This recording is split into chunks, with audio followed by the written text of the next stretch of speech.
My name is Dana Pauley. I'm the Interim Executive Director for Leadership Montgomery. We want to welcome you to today's session on research. Before we get started, I just wanted to take a moment to kind of acknowledge yesterday's events in terms of many of us are having lots of emotions about the things that we witnessed yesterday. And we want to recognize that we are coming into this discussion, with heavy hearts or with anger and frustration. And we do understand that that's where some folks may be.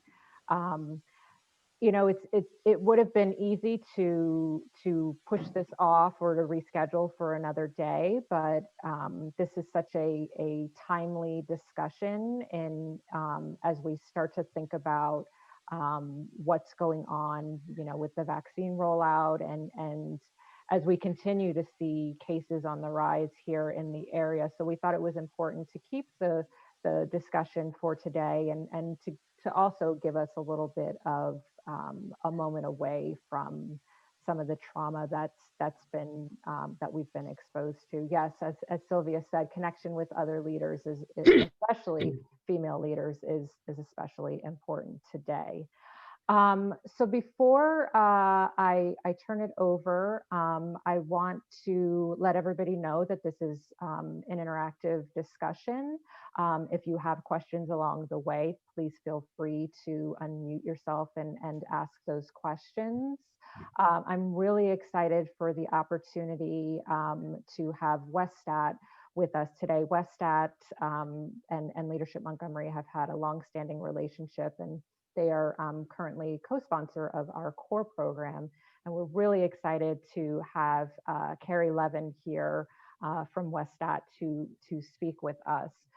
So Kerry Levin, who is a Ph.D., is Vice President and Associate Director at Westat, and she's going to be talking to us today, highlighting one particular study that Westat has done around COVID-19, but we're going to have a broader conversation about research and its impact on our lives and our future. So I'm gonna turn it over to Kerry. Kerry also has some colleagues with her today that she's going to introduce.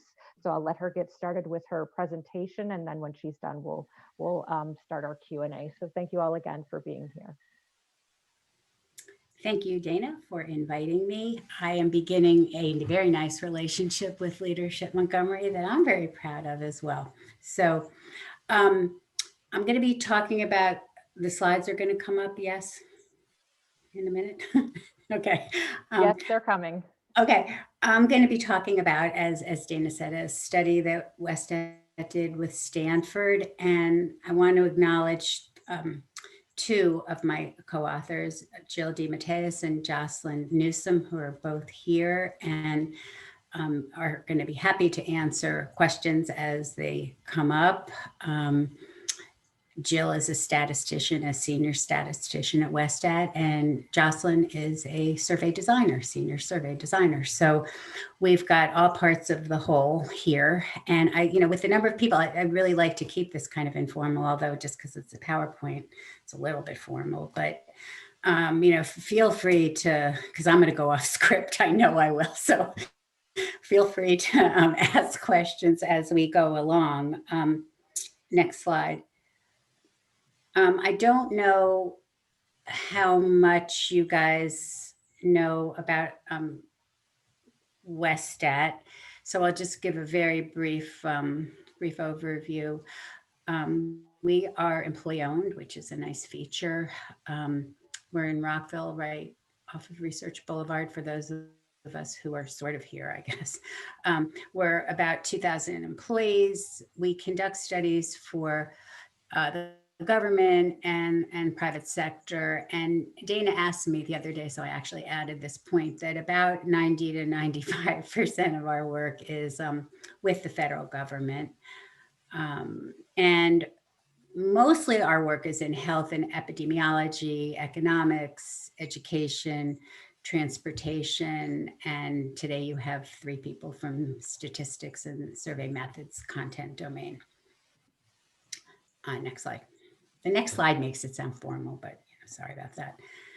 A little study background, and you can move forward to the next one. So the impact of COVID, of course, was tremendous. But in terms of research, when the pandemic hit, social science researchers wanted to understand how our lives were being impacted. And since things were changing so fast, we needed to conduct studies right away. And survey researchers aren't known for doing things right away. So we really had to move fast. And just a fun fact, about 1,800 social science articles about COVID were published from January to June of 2020. I don't know from June to now, but I suspect it's probably about the same. In addition, people really came together quickly, the research community, and started sharing content with each other because there were so many surveys that were being done. So here are just 3 examples. I don't need to read them, but just to point out that they have survey items, they have data sets, and all of that has been super collaborative. And if you want an item, like we're thinking, you'll see about fielding the survey again. And if we need questions about vaccinations, for example, we would go here to this network to see what kinds of items people are asking about, so we wouldn't have to reinvent the wheel. So that's been important, and it got up and running really fast. Next slide. So like I said, data collection can take years to plan, years and years. And so to speed up the process, a lot of early studies used what we call pre-recruited panels. And these panels are comprised of people who have previously volunteered to do research on an ongoing basis. And, sometimes they get paid money or they get points, and then they can cash it in for rewards. Maybe some of you have been on panels, but anyway, because you volunteer for one, you're not representative of everybody, and you can't assume that the findings from a panel describe the US population. So that led to, next slide, a partnership that was made in heaven, actually. Stanford reached out to us. I can't remember who went first, but they were very interested, as were we, in conducting a much more scientifically based study that could be generalized to the US population. They had a medical interest. We had a social science interest. It was a very nice collaboration. So next slide. We first needed to, and Jocelyn and Jill and I had a lot of long nights with Stanford because we needed to do this fast and kind of from scratch. So first we had to decide, like any good research study, even though it had to be fast, we had to have research questions. And so these were, I would say, our 4 major research questions, and you'll see them interspersed throughout this conversation today in terms of the kinds of survey questions we asked and the kind of analysis that I'm going to talk a little bit about. So most importantly, we wanted to know what people's beliefs were about contracting COVID and health outcomes. Stanford was very interested in that. How people's behaviors changed since the pandemic started, the influence of stay-at-home orders on those behaviors, and of course the economic impact of the pandemic on households. So great, thank you. Our survey, we got this down now, Carmen. Okay, so the survey methodology, let me just tell you a little bit about that. It took 3 months start to finish. That was a record for me in all my years. I've never done anything so fast. The goal was to conduct this study early. So it was March, April-ish when we were starting to collect data. Right, Jill? It was April that we were in the field. Is that right? Yeah. Yes. Okay. So anyway, what I'm going to talk about is, and again, please, I hate hearing myself talk so much. I'm going to talk next about kind of how we developed the survey, what we focused on, what our sampling methodology was, and then I'm going to talk a little bit about some of our data. But I won't overburden you with data. So this slide is overwhelming, so I'll try to walk us through it. In developing the survey, it was very important for us to include, of course, to include close-ended items, but equally important was to include open-ended questions, because we really wanted a way to tell a story. And the only way to really tell a story is to have what have people write what they're feeling. And something I just want to set up early about these open-ended questions is we got a really high percent of people who responded to the open-ended questions. I don't know about you all, but when I get a survey and it has like all these open-ended things, I tend to be a skipper, just want to answer the close-ended and be done. And this was not the case here. And we were concerned that people wouldn't answer because we asked a bunch of questions, but they did. And they answered from their heart, and you'll see some examples because I'm going to focus on the open-ended questions, and some of them like can make you cry, and maybe it was an outlet for people, like I don't know, but we just got really a lot of rich data. That's on the qualitative side. While I'm on the qualitative side, I guess I'll go all the way to the right. The questions that we asked focused on what people were most worried about, what they were doing to cope with those worries, and how they were doing financially. And as you can imagine, based on the research questions, the close-ended items talked about the impact of COVID on attitudes and behavior, and how time spent on various activities might have changed since the onset of the pandemic, like grocery shopping, gym. And I saw here going to the movies. What movies? I can't remember going to the movies. That seems like a really weird foreign concept to me. Going physically into work, taking shared transportation, that kind of thing.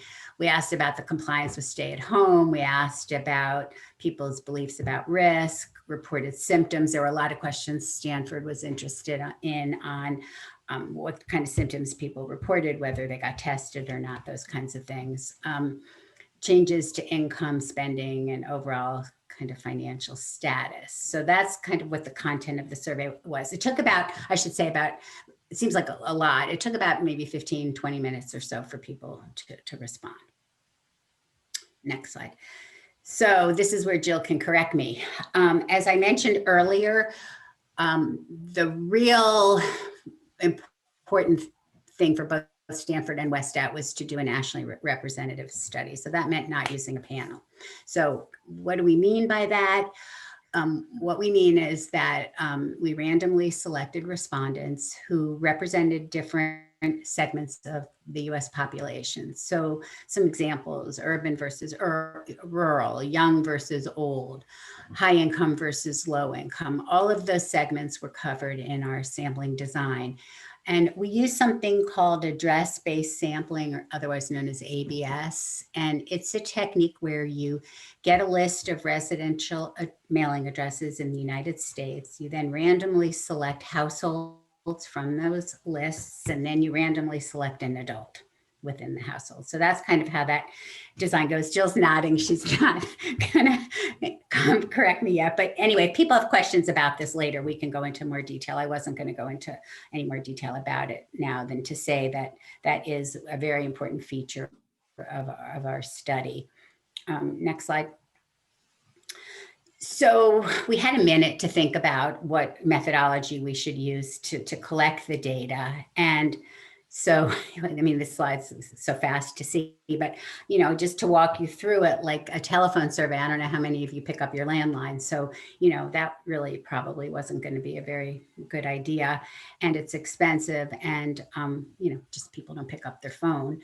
A paper survey is an option. Of course, we do a lot of paper surveys, but with the virus and all of the germ stuff, that was one thing to think about, but so was the time that it takes, and the problems with mail early on in the pandemic. We just didn't have the time to mail a survey, have people respond, mail it back. So really the only viable option for us was to do a web survey. It's fast, it's cost efficient, and it allowed us to invite more people to take the survey. So let me tell you a little bit about what the data collection looked like. You can't really read the letter. That's okay. Let me just there are a few features I want to point out. We sent a letter. You can see Stanford loud and clear, and that's the point of the slide. It was very, very important for us for the sponsor to be Stanford School of Medicine. Sponsorship is very important in surveys and in terms of response rates, and they were much more credible as a sponsor than Westat. We sent $1 with the letter. And it also, of course, included instructions on how to log in and passwords and things like that. And people who completed the survey received $5.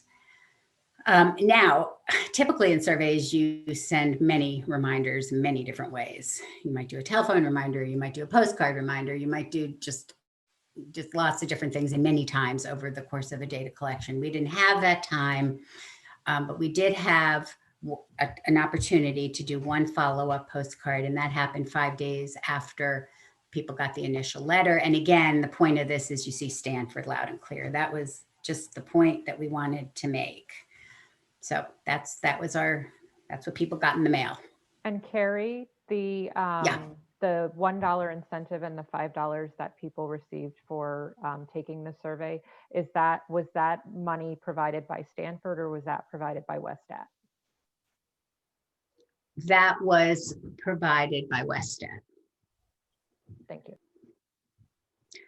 Yeah. Next slide.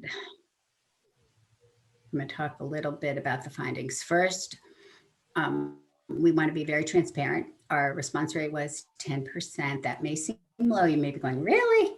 But actually, it's pretty good given the time that we were in the field. And more importantly, because this was a representative survey, the results can be generalizable to our population, and you can use statistical weighting methods that you can't use if you're doing a panel survey.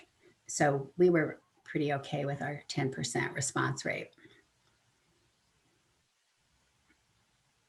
So I'm going to focus on two of the open-ended questions. The one about worries, and the question was worded, currently, what worries you the most about the pandemic?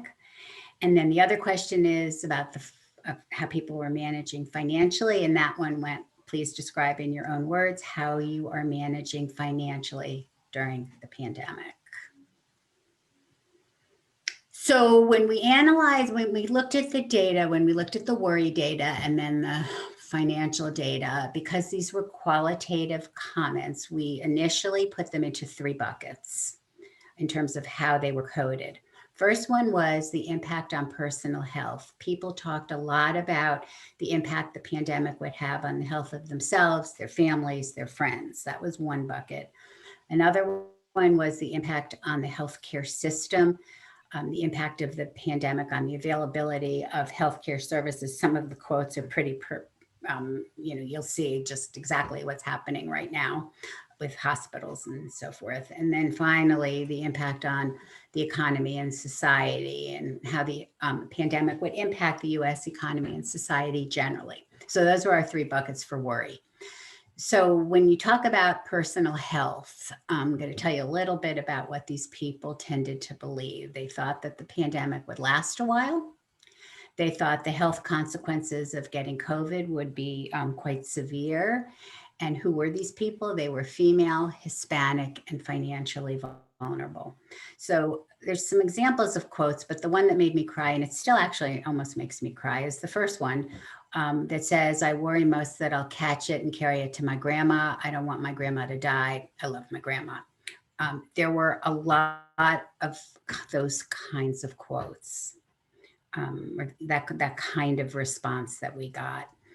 And you can take a minute to take a look at the other ones, okay, or not take a minute, that's fine. That's okay.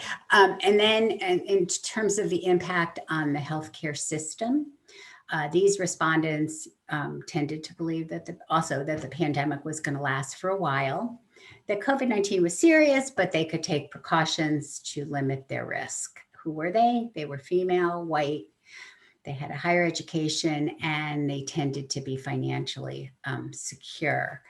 So this one I'll paraphrase, but they worried that the infection rate would increase to a point where hospitals wouldn't be able to deal with what was going on, and that they didn't know how they were going to receive care because the hospitals were overwhelmed. Funny thing, that's what's happening, right? So that worry was a big worry and true worry.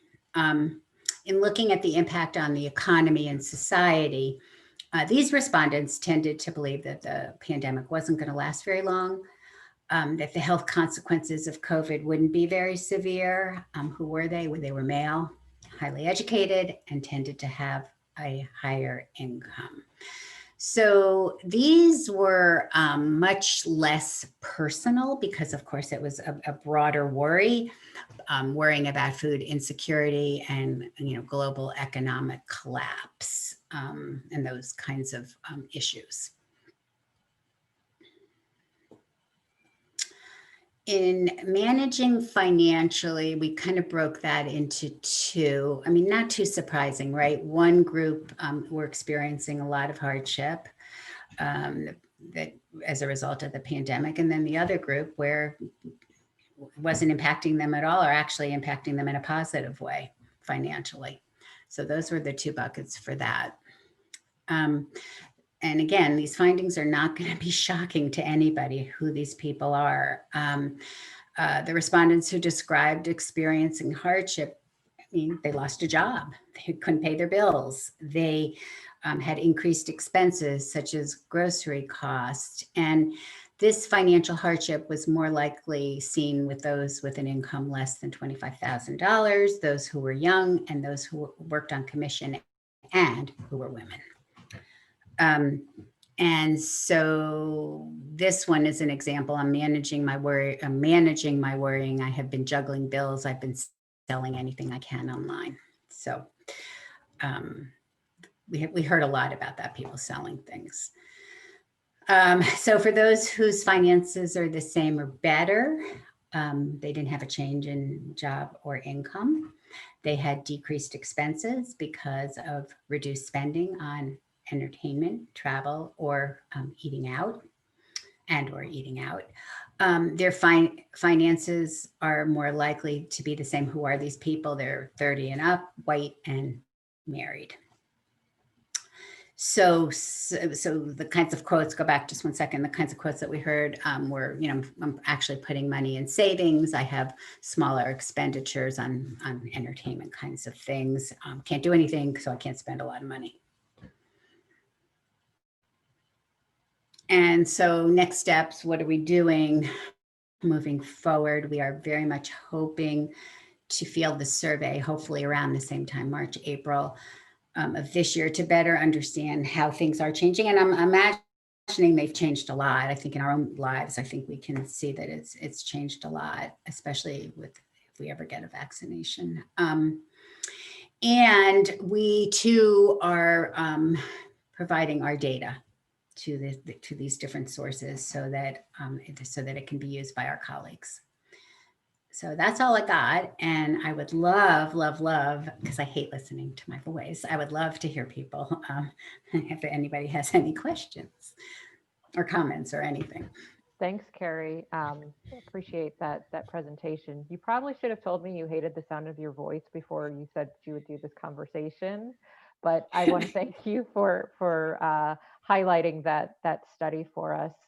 So, we all know how our lives have been disrupted because of the pandemic. And I would imagine that from a workplace perspective, that was very much the same for Westat.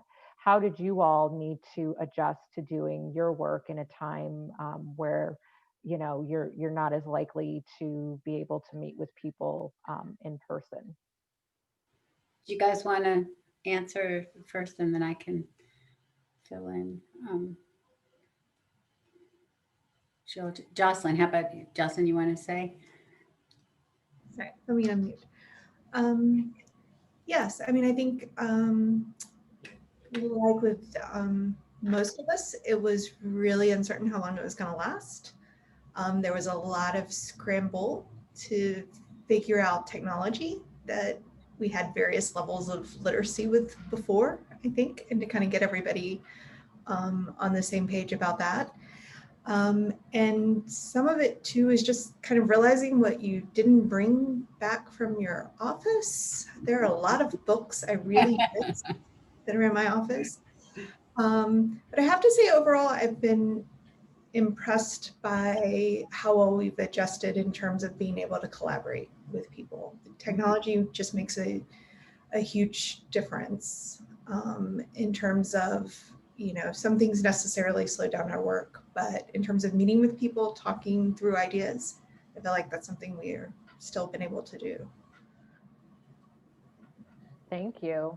And so when you all think about what has come out of this study and kind of the patterns and the behaviors that people have taken, which continue to shift the longer that this goes on, what will this teach us for the future? How do we take people's behaviors and patterns and response to a public health crisis and understand the data that you've collected so that we don't have this happen again? That's like the best question. You Okay, know, I'm gonna go home then. Oh wait, I'm already home. one thing that I shouldn't say it surprised me. There were so many differences by various demographic slices. And so to me, it's like when you think about healthcare messaging or stay-at-home orders, who's going to listen and who's not, how you frame it, it just can't be so general, like everybody stay at home, because guess what, that didn't happen yesterday, did it?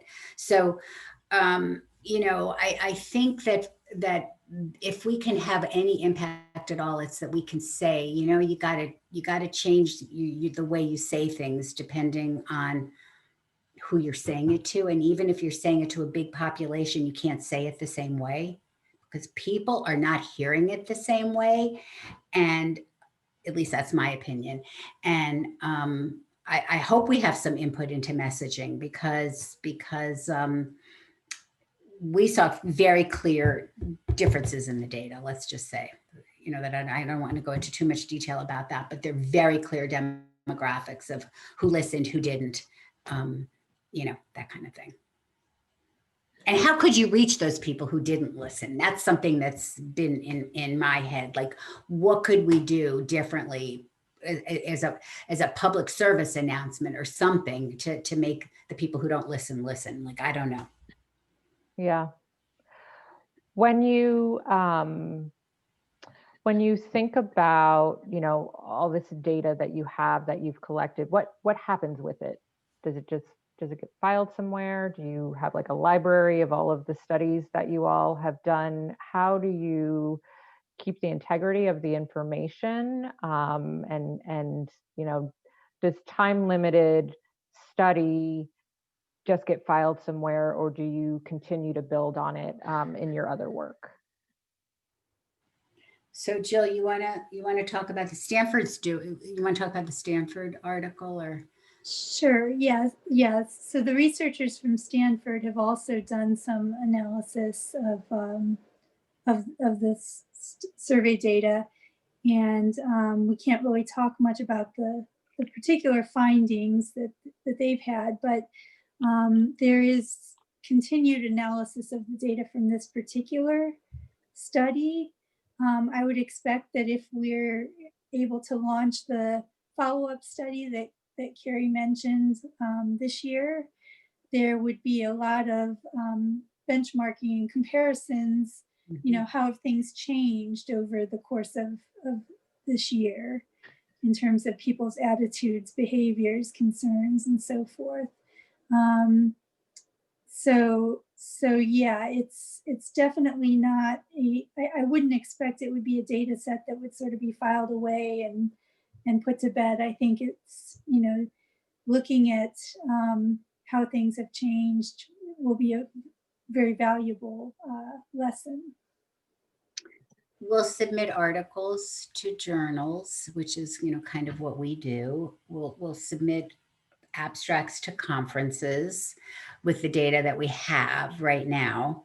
We have a nice agreement with Stanford about, who's going to publish what, because we're not stepping on their toes. We're not MDs and they're not stepping on ours. They're not survey designers. So, I mean, it was a really nice partnership. I don't like when things sit on shelves. It bothers me when they sit on shelves. So, we're doing all that we can do to at least get the word out, get the data, explained in a way that people understand it and get it published. That I would say is our right now, before we can do the next survey, our primary goal. Thank you. When you typically I would imagine that who is, reading the results and getting a better understanding of the work that you're doing is your clients. What do you wish that the general public would take more time and an interest in studies to better understand education and healthcare and economics? Why do you think that would be important for more people to engage in reading research studies? You ask some really hard questions. I think that, you're making me think that, I don't know, Jill and Jocelyn, like we hadn't really thought about, like we should do some way of getting this out there to the public, like not in a journal that they won't read, right? Because I think we could write a book, don't you, Jocelyn, just on the qualitative, like just to put it out there for people to learn about how their fellow Americans are feeling.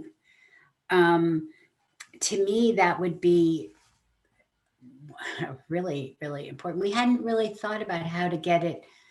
We've been so worried about just doing it, that we hadn't really thought about, honestly thought about how do we get it out to just everybody. All right, Sylvia's got it. Sylvia has a recommendation. You're going to give them a whole marketing plan. Share with us, Sylvia. Oh, please.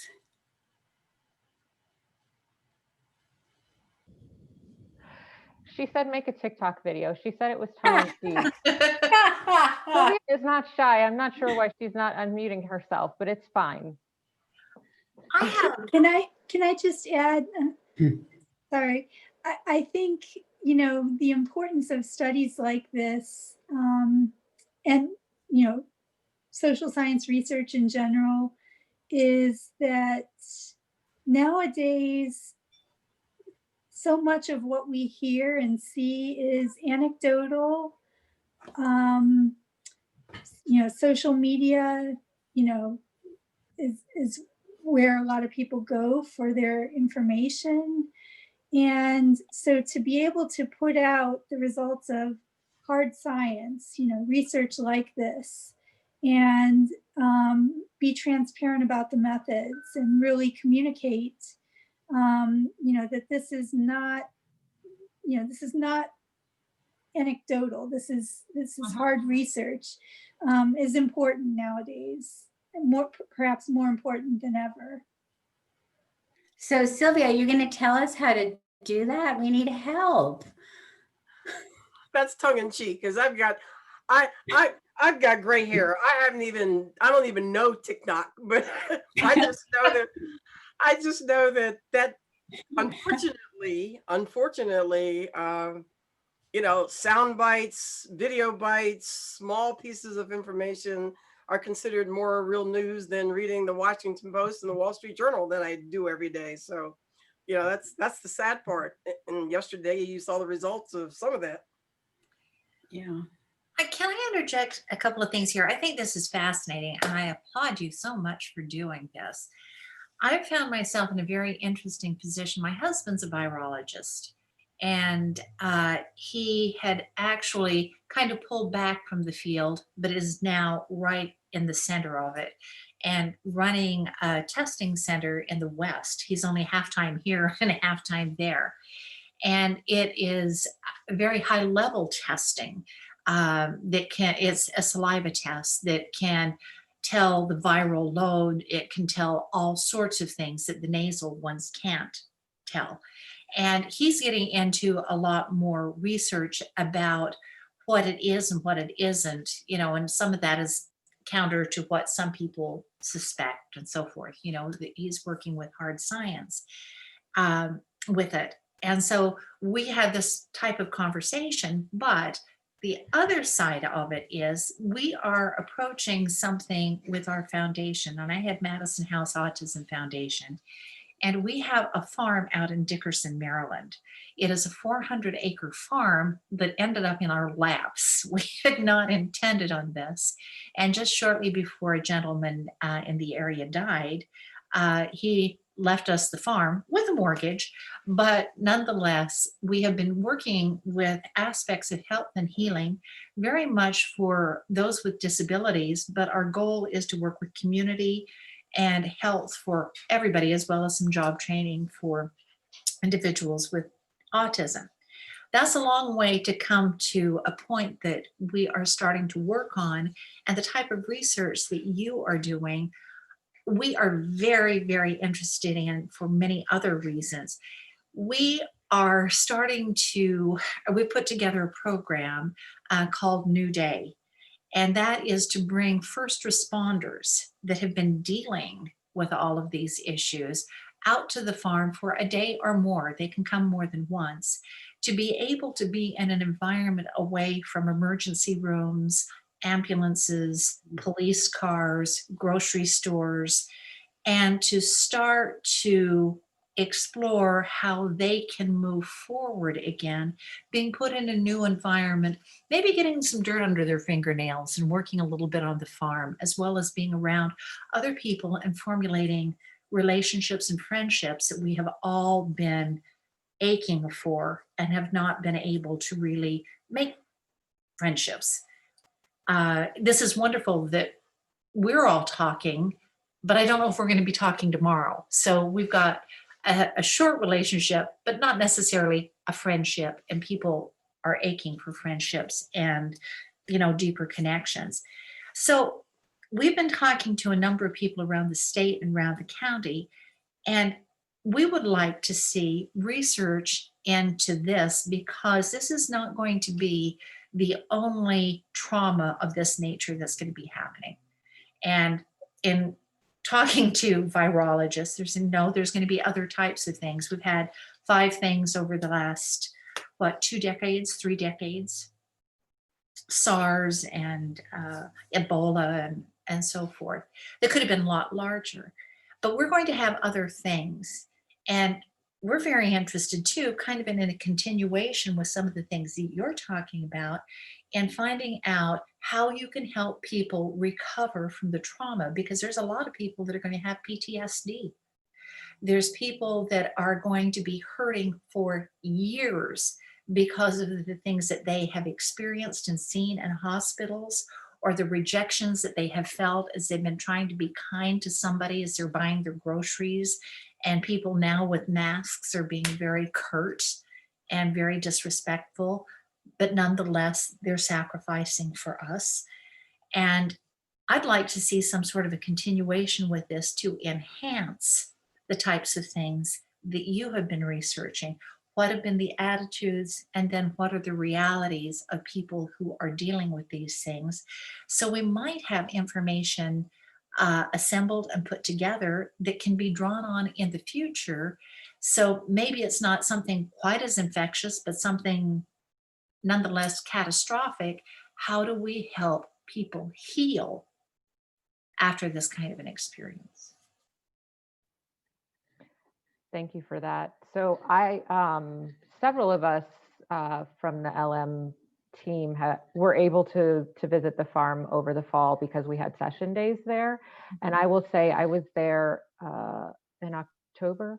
I think it was October. I forget dates anymore. I think it was October. I think it was October. And I will say just getting out of the car and standing on the grounds it did such a wonder for my own mental health. And it's interesting, as we were thinking about things to talk about for this topic of research, we know that mental health is having a continuous effect because of what's going on with the pandemic and people being in isolation and losing that sense of connection that we're all so used to. Kerry or Jocelyn or Jill, is Westat doing any sort of studies on mental health related to COVID-19?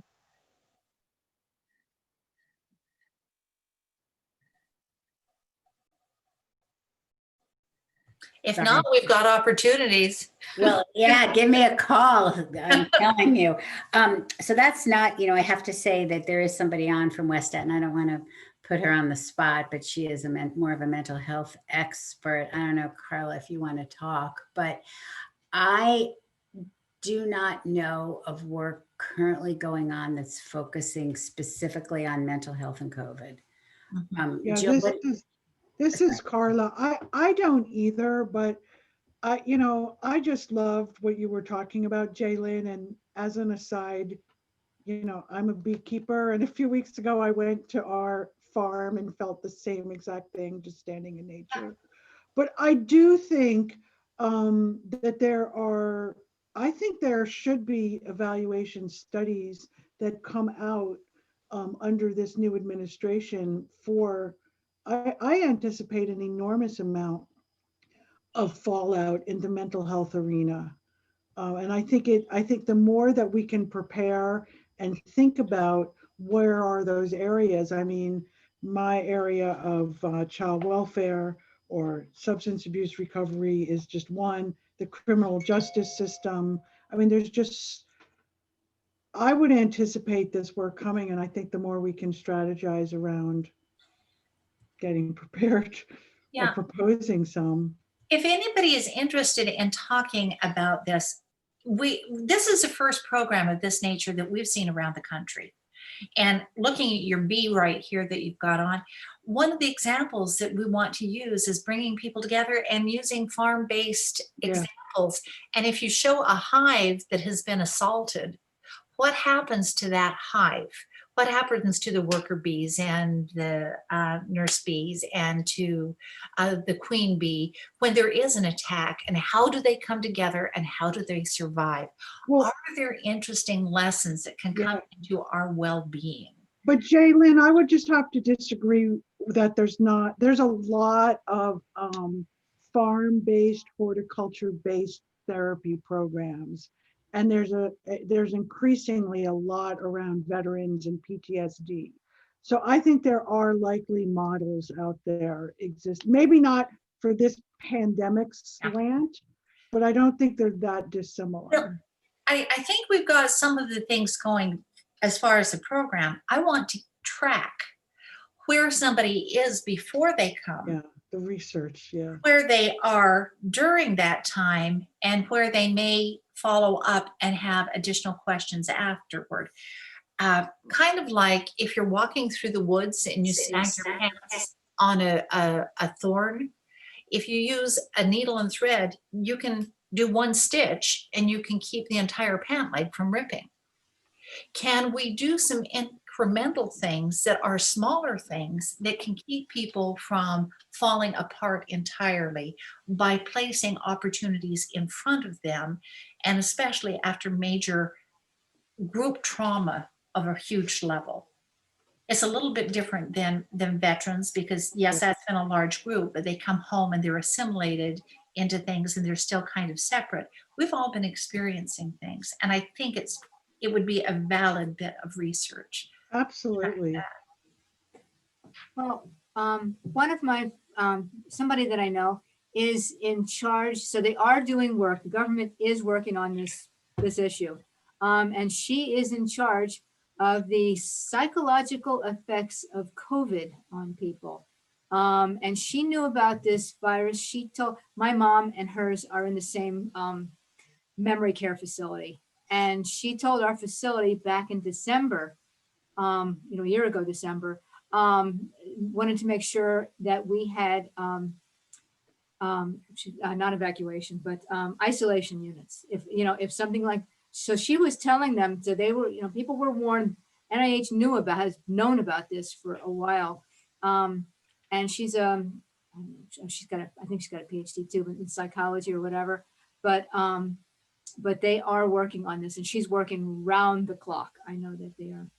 The government is looking on this. They know that there are some. If there's any way to contact her, because I love what Kerry's been talking about and the importance of that, but I think we need to have a panoramic shot and taking each one of these things and putting them together. So we. Now, do you work for Westat? Are you a Westat person?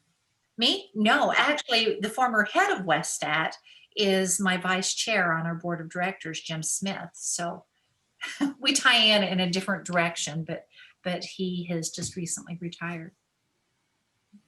Well, we should talk for sure. Like, Okay. I think that would be good. But thank you, Kerry. That'd be good. Thank you for that great discussion. One of the questions that I had is what research are you not doing that you wish you were doing? It kind of is a good follow-up question to the conversation that we just had. And then kind of with that, you mentioned that the majority of your clients are the federal government, and I know that you all do business development. So how do you kind of balance if there's a project that people would like to work on versus clients coming to you with research needs? Well, I'll speak first about the work that I wish we were doing. I wish we were doing, just because it's what I do, more in-depth qualitative interviewing about what's going on with people, so that we really could do something in a more public health way to help.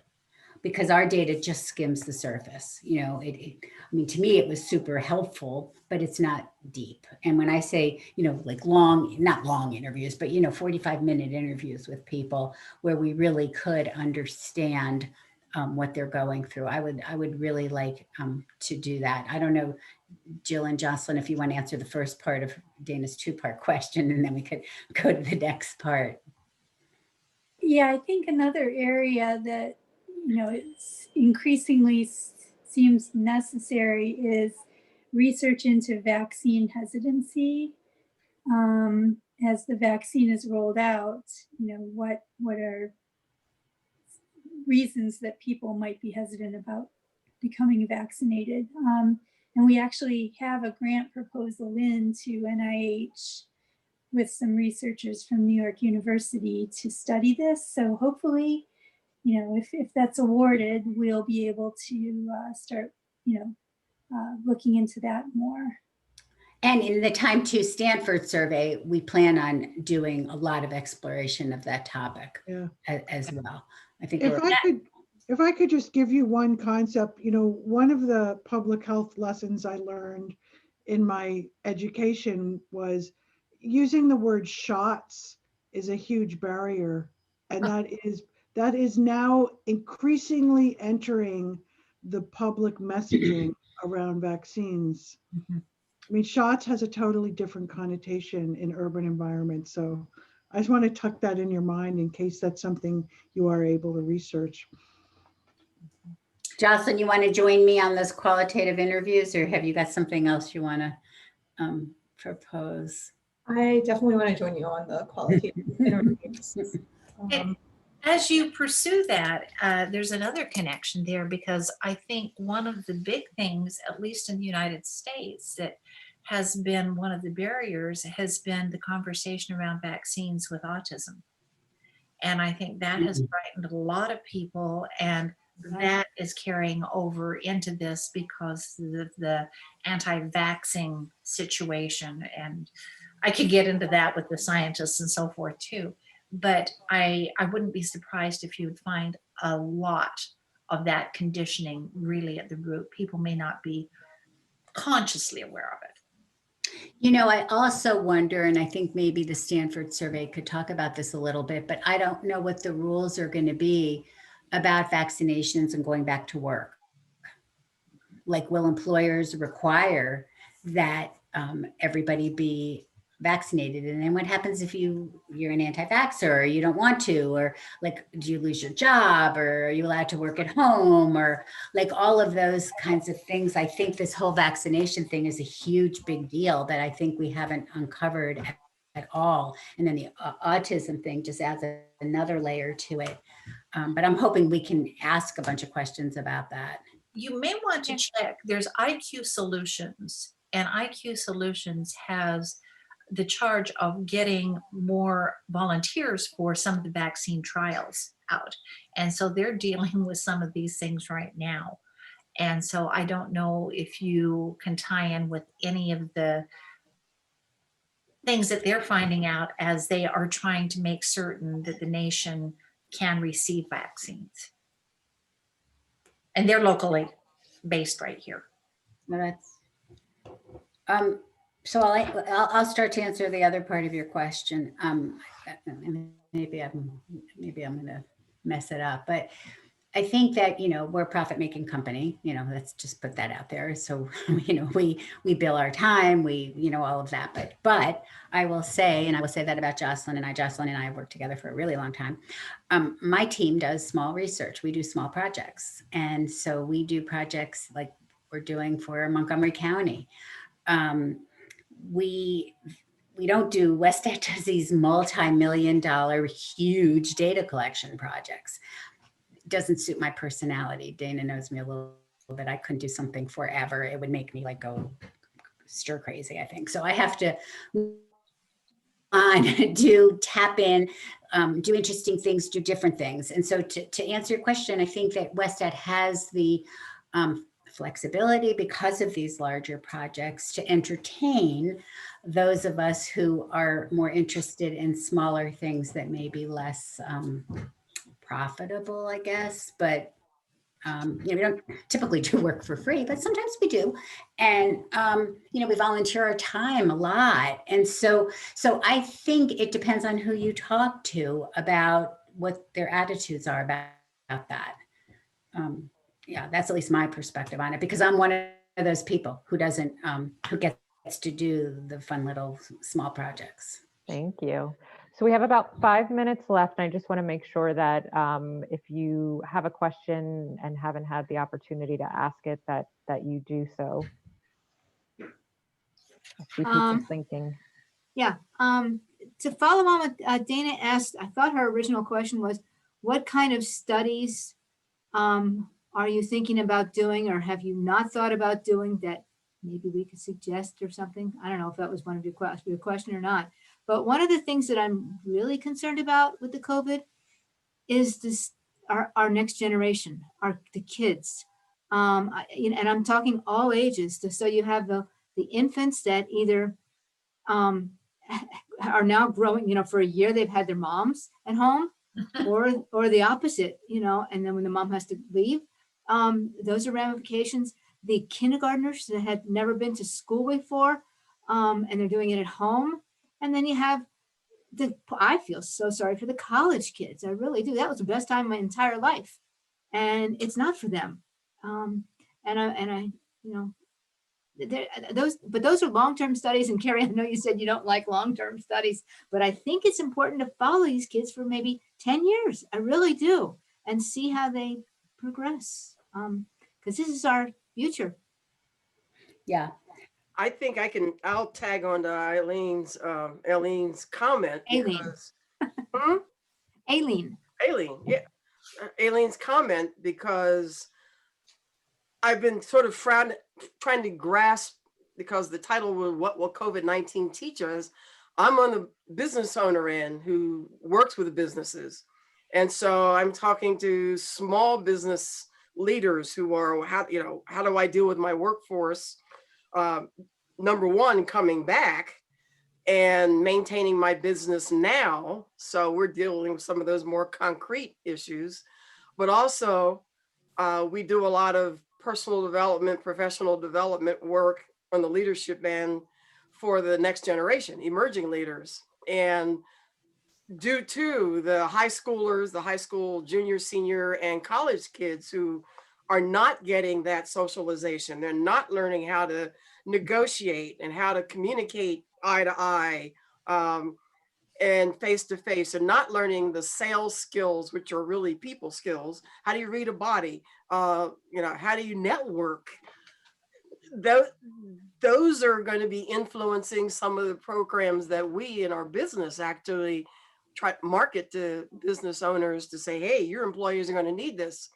So that's some of, I agree with Aileen, that same. With what you're saying too, I wonder about what the impact of masks are going to be, because you don't see people smiling, and I don't see as much people saying hello to somebody because you're anonymous. You're just eyes.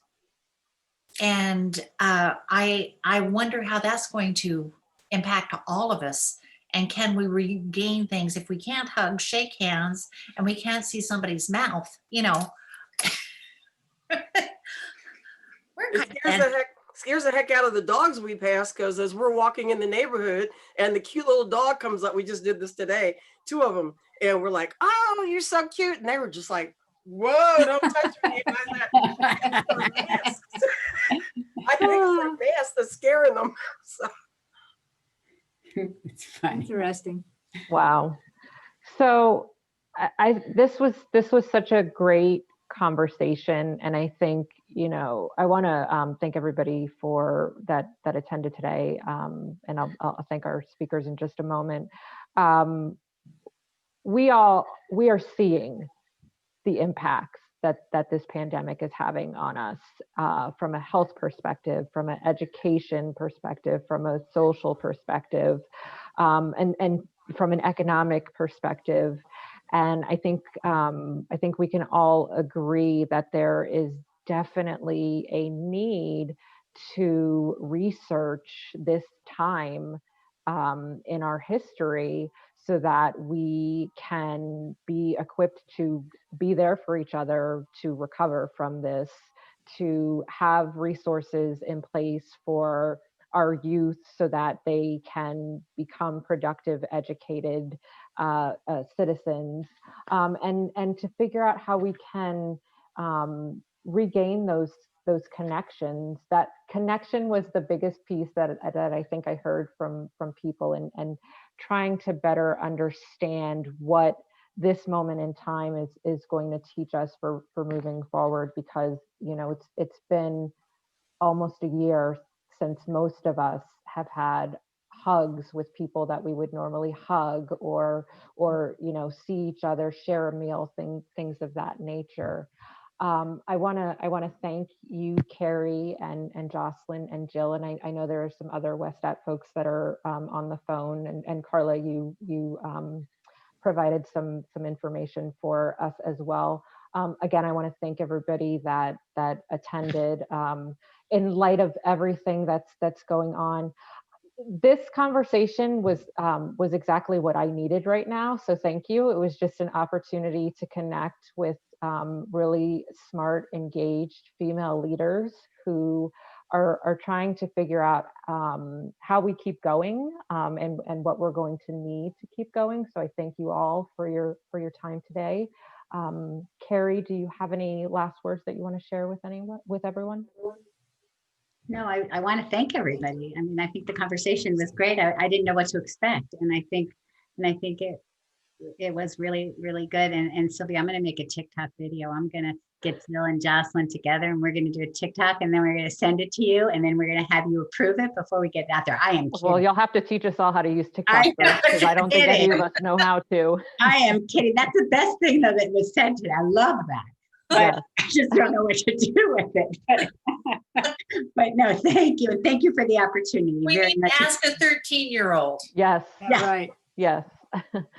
Thank you all. I hope everyone continues to be safe and take care of yourselves, whatever that looks like for you right now. And we'll see you again soon for another LM related event. Thank you, everyone. Great.